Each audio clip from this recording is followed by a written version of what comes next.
In 2016, I moved into my uncle's old farmhouse in Ohio, hoping to start over after my divorce. The house was silent, surrounded by endless fields. But something about the mirrors inside felt wrong. There were mirrors in almost every room. My uncle collected them. I thought it was just a weird hobby. On the first night, I heard faint tapping sounds, like fingernails on glass coming from the hallway. I checked every room. Nothing but one mirror in the guest room had a fresh handprint on it. I tried cleaning it off, but the mark was on the inside of the glass. The next day, I covered the mirror with a blanket. That night, the tapping turned into whispers. They weren't coming from the hallway anymore. They came from behind the covered mirror. I recorded it with my camera. The audio captured faint breathing and a low voice calling my name. When I played it back, I could hear myself replying, but I never said a word.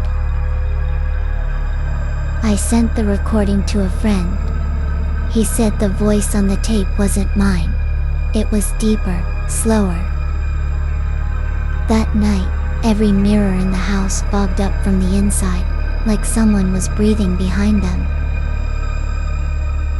I smashed one of the mirrors in panic. For a split second, I saw a reflection that wasn't me. It looked older, paler, but it smiled back when I didn't. The following morning, I found shards of glass on my bed, from a mirror I hadn't touched. I started sleeping with the lights on, but sometimes I'd wake up to find them turned off. Once, I caught a glimpse of movement in the bathroom mirror. Someone standing behind me. I turned fast. No one there. But my reflection stayed facing forward. That's when I realized the mirrors weren't showing reflections anymore. They were showing memories. I saw my uncle's reflection sitting in his chair, whispering something I couldn't hear. I researched the house records. My uncle wasn't the first owner. Every resident before him vanished. Local archives mentioned a man named Ellis Crane, who made mirrors from blessed silver. He disappeared in 1892.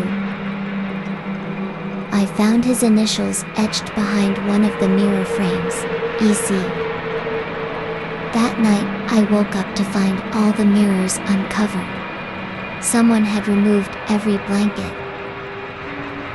In the hallway, my reflection stood there, but I wasn't moving. It raised its hand. I didn't. Then it started walking toward me, from inside the glass.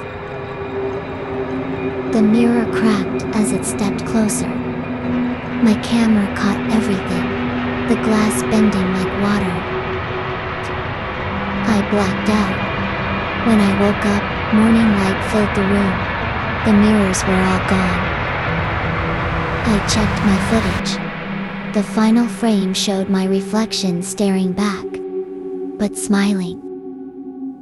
They say, mirrors don't lie, but sometimes they remember what you try to forget.